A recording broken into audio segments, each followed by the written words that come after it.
과거나 지금이나 이 신변의 안전의 욕구에 대한 이 바람은 변함이 없습니다. 예수님과 바울이 살던 시대에 자신의 신변의 안전의 최고의 조건은 무엇이었는가? 로마의 시민권을 가지고 있는 것이었어요. 오늘날로 말하면은 미국의 시민권이다, 이렇게 생각해 볼 수도 있겠습니다. 이 시대의 최대의 강국이고, 또 외국에서 어떠한 일이 자국민에게 벌어졌을 때 가장 신속하게 그리고 힘있게 또 대처를 하고 또 그와 같은 일에 성공하는 모습을 보게 되니 그와 같은 생각을 갖지 않을 수가 없습니다.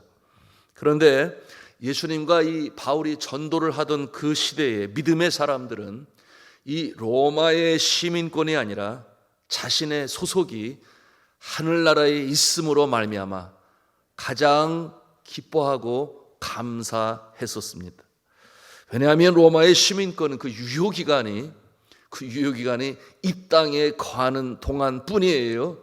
그러나 천국의 시민권, 천국 백성은 이 땅에서뿐만 아니라 영원한 하늘나라까지 그 유효기간이 없으니, 그래서 더 감사하고 기뻐할 수 있었던 것이었죠. 이와 같은 믿음의 사람들 중에 대표적인 인물은 바로 사도 바울이었습니다. 오늘날에도 믿음의 사람들이 이러한 자부심을 가지고 살아갈 수 있다면 이 땅에 살아가는 동안에 더욱 자신감도 갖고 그리고 또한 이 감사함도 가질 텐데요. 그렇지 않겠습니까? 그런데 많은 경우 겉으로 드러나는 것에 집착을 하고 또 내세가 아닌 이 현세에 집중하여 살고자 하니 이 영원하고 신령한 것을 사모하는 일은 뒷전이 되어버린 그런 모습이 참 많이 있습니다. 깊이가 없는 너무나 얄팍한 모습으로 이 인생관을 가지고 살아가는 모습들이 많아요. 믿음의 사람들 중에도 그렇다, 그 말입니다. 오늘 본문을 통해서 이 사도 요한은 이 세상에서 그 무엇과도 비교할 수 없고 견줄 수 없는 믿는 자의 특권에 대해서 언급을 하고 있어요. 그 특권의 첫째의 모습은 어떠한 모습인가? 너희는 죄사함을 받았느니라. 12절 후반부에 있는 말씀이죠. 너희는 죄사함을 받았느니라. 무슨 말씀이겠습니까? 죄사함을 받게 되면 영원한 생명을 얻게 되었다. 그것이 이 땅에 살아가는 천국 백성이 가지고 있는 특권이다. 세상 사람들과 비교하여 견줄 수가 없는 그 특권을 가지고 있다. 그런데 13절에 보니 이 영생은 태초부터 계신 분을 알았기 때문에 그렇게 말씀하고 있어요. 태초부터 계신 분을 알았기 때문에. 누구겠습니까? 요한복음 1장 1절에 말씀하죠. 태초에 말씀이 계시니라. 이 말씀이 하나님과 함께 계셨다. 하나님과 함께 계셨던 말씀, 곧 예수 그리스도를 말씀하고 있는 것이죠.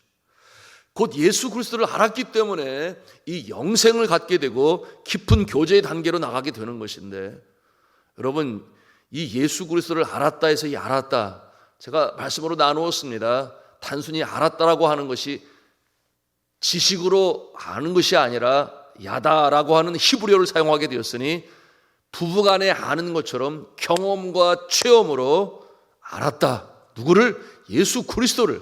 그렇기 때문에 이 영생의 축복과 더불어 깊은 교제의 단계까지 우리가 알게 되는 것입니다.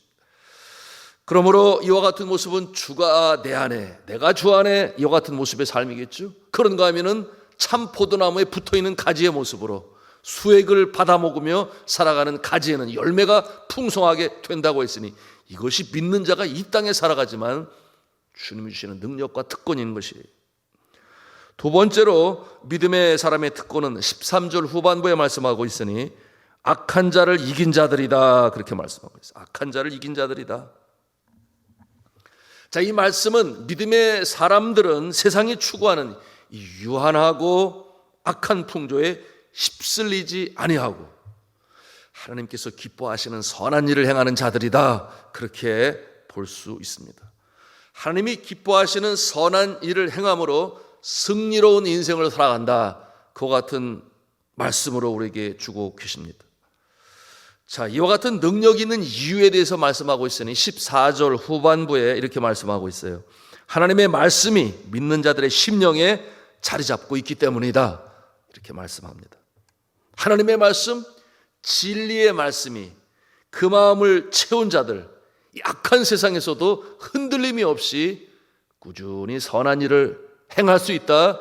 그러므로 승리로운 복된 인생으로 살아갈 수 있다. 그 같은 내용이에요. 여러분, 진리의 말씀으로, 하나님의 말씀으로 우리의 가슴판에 새기게 되면 이것이 우리의 삶의 인생관, 가치관, 세계관을 형성합니다. 그래서 하나님의 사람, 믿음의 사람들로 살아가는 거예요. 그래서 어릴 적부터 주일학교를 강조하고, 그래서 그와 같은 인생관과 가치관, 세계관을 갖게 하도록, 특별히 청소년의 시기는 너무나 중요한데요. 그저 학교에 다 맡겨버리면 된다? 아니요. 학교에서는 절대 기독교적인 인생관, 세계관, 가치관을 가르쳐주지 않아요. 그 결과가 언제 나타납니까? 대학 들어가면 다 무너지지 않아요? 그러니 주일학교는 너무나 중요하고, 영합으로부터 시작해서 유치부, 유초등부, 중고등부 너무나 중요한 거예요. 인생관, 가치관, 세계관이 형성이 되니 흔들림이 없다. 그와 같은 모습은 모래 위에 세운 집이 아니다. 이 악한 세상 가운데서도 선을 행할 수 있는 능력으로 살아가게 된다. 그 기초가 뭐다? 하나님의 말씀이다. 오늘 이렇게 말씀하고 있어요. 굉장히 중요한 말씀이죠. 첫째로는 제사함을 받게 되었으니 영생을 얻었다. 매일매일의 삶을 주님과 더불어 교제하게 되니 풍성한 삶으로 그 마음에는 평강이 임하고 감사가 임하고 세상이 주지 못하는 심령의 상태로 살게 된다. 이게 믿음의 사람들의 본질이에요. 그런가 하면 두 번째로는 뭐라고 그랬습니까? 하나님의 말씀이 바탕에 가치관, 인생관, 세계관으로 형성이 되니 어떠한 악한 상황 가운데서도 선을 행할 수 있는 능력을 가지고 살아간다. 이 모습이 신앙인의 모습이죠. 이와 같은 모습의 사람들은 삶의 모습이 달라요. 왜냐하면 추구하는 바가 다르지 않습니까? 인생의 목표가 달라요. 이와 같은 모습은 한마디로 말하면 예수 그리스도를 닮아가는 삶이에요. 신앙의 최종적인 목적이 뭐냐? 구원받는 거다, 이렇게 생각할지 모르겠어요. 그러나 그것을 뛰어넘어서서 우리의 신앙의 최고의 목적은 뭐냐? 예수님을 닮아가는 것입니다. 성화 구원으로 이루어져 갑니다. 세월을 두고 점점 더 성숙해 갑니다. 제가 어제도 나누었습니다. 네팔의 무이촌에서 평생 봉사하시는 의사 선생님이나 선교사님이시죠. 몽고의 무이촌에서 어제 성형외과 의사 선생님 얘기를 나눴는데, 하나님이 주신 이 의료의 은사를 가지고 그렇게 살아가는데 보통 세상 사람들이 생각하는 모습하고는 좀 다르지 않습니까? 그런가 하면 돌보는 사람이 없어 죽어가는 사람들에게 마지막 때라도 평안히 죽을 수 있는 기쁨을 주자, 이것이 죽어가는 자의 집을 섬겼던 마더 테레사의 모습 아니겠습니까? 그런가 하면 아프리카의 성자 알봇 슈바 있죠. 아직 어둠에 쌓인 이 조선 땅에 자신의 사랑하는 나라를 떠나고 가족을 떠나서 태평양을 건너 이 땅에 왔을 때 우리나라의 모습이 정말 가난과 무지와 질병에 신음하고 일본의 속국이 되어 내일이 보이지 않던 그 시대에 이 땅에 와서 헌신하고 수고하고 학교를 세우고 병원을 세우고 교회를 세우고 그렇게 이 나라 사람을 사랑으로 섬기다가 이 땅에서 자신의 나라로 돌아가지도 않았어요. 바로 하나님의 품에 안긴 이와 같은 모습들, 바로 오늘 성경이 말씀하고 있는 그 가치관, 인생관, 세계관을 가지고 기쁨으로 살다 간 사람들이었으니 하나 같은 공통점이 있어요. 어떠한 공통점이냐? 누가 시켜서 하지 않았다는 거예요. 본인들이 자원하는 마음으로, 기쁨으로, 감사함으로, 보람으로 그 일을 감당하고 그리고 갔으니, 여러분, 이와 같은 모습들이 이 세상의 믿음의 사람들의 모습들로 정말 우리나라의 10%만 된다고 그래도 얼마나 세상이 바뀔 수 있을까요? 여러분, 이와 같은 모습은 이 세상에 자신의 이름을 드러내는 것은 뒷전이요, 하나님의 사랑이 자신의 삶을 통해 증거되는 것으로 만족했으니 나는 축복의 통로가 되고 싶다, 아브라함과 같은 삶을 살고 싶다. 그러니 저 천국에서 하나님이 얼마나 기뻐하시고 또 천국에 다다랐을 때 정말 잘했다 칭찬받고 내 주인의 잔치에 참여할지어다 하나님께서 기뻐하시리라 여깁니다. 제가 네팔에서 사역을 감당할 때에 한국을 방문하면서 가깝게 지내는 그 친구 가족을 초청해서 같이 오게 되었습니다. 그런데 우리 교회도 왔었고 또 저희 장인어른 댁에서 묵게 되었는데 이 제 친구가 한국에 간다 그러니까 대사관에서 비행기 표를 미리 보여줘야 되니까 표를 예약을 하고 끊었는데 보니까 퍼스트 클래스를 끊었어요. 왜냐하면 워낙 부잣집이었거든요. 워낙 돈이 많은 집안이에요. 그래서 제가 그 모습을 보면서 도로 바꾸라고, 에코노미로 바꾸라고. 왜 그랬냐면 아니 거기도 자녀가 둘이고 저희 자녀들과 친구 관계인데 비행기를 탔을 때 친구들은 퍼스트 클래스에 앉아있고 제 자녀는 에코노미에 가서 앉아있고 그러면 서로 비교하면 마음에 상처가 될 수 있잖아요. 그래서 바꾸라고 그랬더니 바꿨어요. 그래서 한국에 오게 되었는데 아마도 한국에 와서 퍼스트 클래스 뭐 5스타급 호텔에 묵기를 기대했는지 모르죠. 그런데 저희 장모님 댁에 그 부천에 있는 아파트로 들어가게 되었으니 아파트가 아무리 넓다 한지언정 쓰는 방은 하나요. 여러분 얼마나 불편하겠습니까? 비교하여 자신의 네팔에 있는 집은 안에서 그 일을 하는 사람이 한두 명이 아니에요. 정원 치는 사람, 요리하는 사람, 집안 청소하는 사람 뭐 그와 같은 모습으로 사는 모습이니 많이 불편했겠죠. 하여튼 그러는 가운데 한국의 좋은 곳 여기저기를 다 구경시켜주고 설악산까지 가게 되었는데 중간에 여행 중에 그 부인이 저한테 그런 질문하는 거예요. 미스터 킴, 한국이 이렇게 좋은데 이렇게 편리한데 왜 네팔에 와서 삽니까? 이렇게 질문을 하는 거예요 저한테. 그래서 제가 나중에 답을 하기는 해줘야 되겠다 그런 생각을 했죠. 여러분 저들이 스위스에 가서 공부도 하고 뭐 영국, 미국 다 다녀보았습니다만은 한국은 이렇게 잘 사는 줄 꿈에도 생각을 못하고 처음 방문하게 됐으니 그야말로 깜짝 놀랐던 것 아니겠습니까? 아시아에도 일본 말고 이런 나라가 있었네. 뭐 싱가포르 정도는 물론 잘 살겠습니다만 그런 생각을 가진 것이죠. 그리고 제가 내일 네팔로 돌아간다면 그 전날에 그들을 데리고 어디에 갔느냐. 우리나라가 130여 년 전에 그처럼 가난, 무지, 질병, 고통, 신음하던 그때에 태평양을 건너와서 아까 말씀드린 그것처럼 그야말로 헌신적인 사랑으로 평생을 드리고 학교와 병원과 교회를 세우고 근대화를 이루는 일에 평생을 들였던 그들이 묻혀있는 양화진에 있는 외국인 묘지에 같이 갔어요. 그래서 묘비명을 다 읽어보게 했습니다.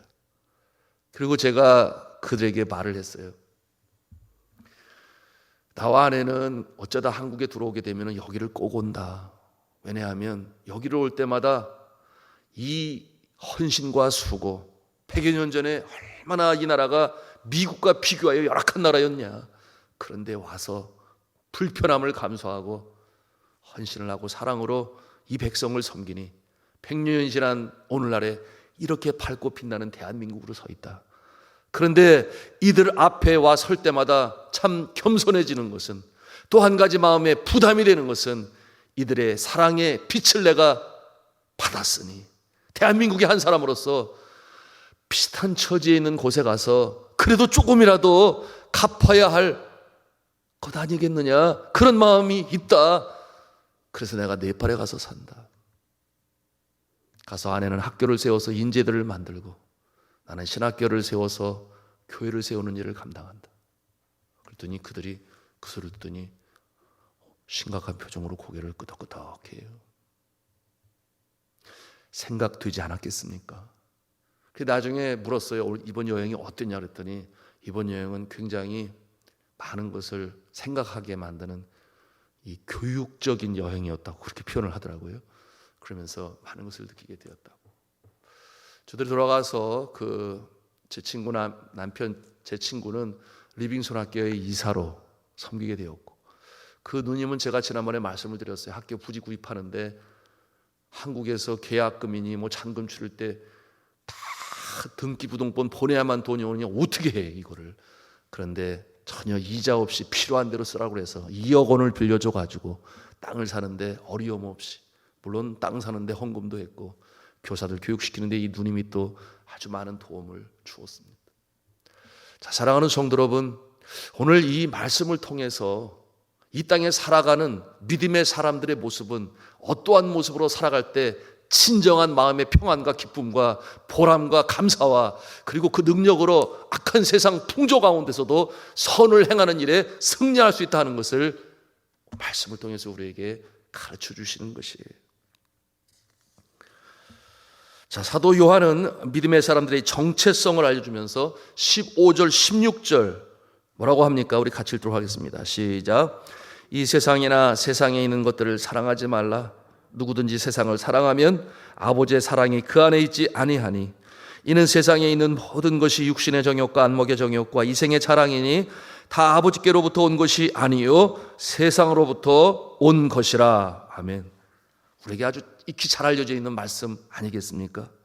여기서 세상은 무엇을 말하는 것일까요? 이 세상이나 세상에 있는 것들을 사랑하지 말라. 이 세상이라고 하는 것은 하나님 없이 죄로 물들어 있는 피조 세계 전체를 이렇게 표현하고 있는 것입니다. 하나님 없이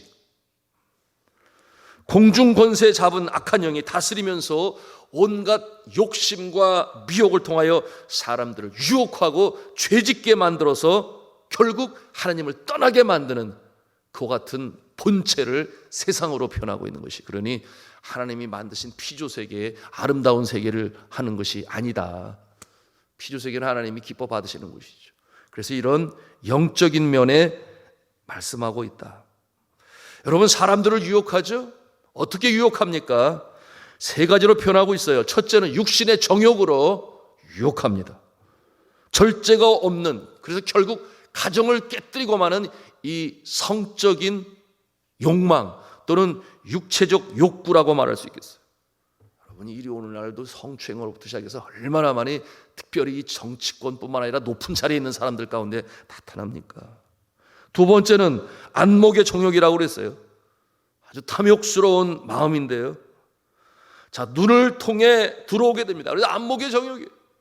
사단이 예수 그리스도를 시험할 때 그를 데리고 어디로 갔다고 그랬어요? 높은 산에 가서 천하 만국의 영광을 보여주면서라고 그랬어요. 보여주면서, 눈으로 보게 하면서, 그러면서 나에게 경배하라, 다 주겠다. 여러분, 눈을 통해서 오는 이 참 시험이, 유혹이 얼마나 많아요. 에덴 동산에서도 그러지 않았나요? 사탄이 하와를 데리고 가서, 그러니 먹지 말라는 선악과를 보여줄 때 뭐라고 그랬어요? 보암직도 하고 먹음직도 하고. 눈을 통해서 들어오는 수많은 이 유혹들, 그런가 하면은 세 번째로는 이생의 자랑이라고 그렇게 말씀하고 있어요. 이생의 자랑. 이것은 뭐냐 하면 가지고 있는 재물을 의지하고 교만하여 떠들어대는 그와 같은 모습, 자랑하는 그 모습을 이생의 자랑으로 표현을 해요. 그래서 내가 가진 것이 많다, 내가 이것을 신뢰한다, 의지한다, 그리고 그것을 자랑스럽게 여겨서 다른 사람들의 앞에 그것이 우쭐한 이와 같은 모습을 이생의 자랑으로, 그것이 유혹이라고 하는 것이에요. 그것이 세상 사람들이 바라보고 있는 성공이요, 기준이요, 잣대가 되니, 여러분, 오늘날 너무나 많은 경우 이 성공의 잣대가 교회 안까지 침투하고 들어옵니까? 여러분, 그것이 초대교회의 신실한 성도들의 바람이었나요? 그렇지 않았음을 우리가 알아요. 오히려 가진 것이 있으면 나누려고 했죠. 자, 이와 같은 유혹 거리들은 뭐라고 했어요? 다 아버지께로 쫓아온 것이 아니요 세상으로부터 쫓아온 것이라. 말씀드렸습니다. 이 세상은 곧 악한 영의 세계니 하나님을 떠난, 그저 성공을 추구하는 마치 불나방과 같은 그와 같은 모습들로 세상에서 쫓아온 것이라. 이어 말씀하기를 17절에 뭐라고 말씀합니까? 우리 17절 말씀을 같이 읽겠습니다. 시작. 이 세상도 그 정욕도 지나가되 오직 하나님의 뜻을 행하는 자는 영원히 거하느니라. 하나님의 뜻을 행하는 자는 영원히 거한다, 그렇게 말씀하고 있어요. 여러분, 이 모습이 믿음의 사람들이 궁극적으로 추구하며 살아가는 이 땅에서의 삶의 모습이요, 그것이 인생관이요, 가치관이요, 세계관이 되는 것입니다. 사랑하는 성도들, 우리의 믿음이 더욱 깊어지시기를 주님의 이름으로 축복합니다. 그럴 때에 뒤돌아보아 후회 없는 삶으로 살아가는 것입니다. 서로 죽음이 앞에 다가온다 할지언정 하나님 앞에 부끄러움이 없는 떳떳한 모습이 되니, 주여, 내가 이제 주님의 품에 안겨 쉴 마음이 있습니다, 이렇게 고백할 수 있는 것이지 않겠습니까?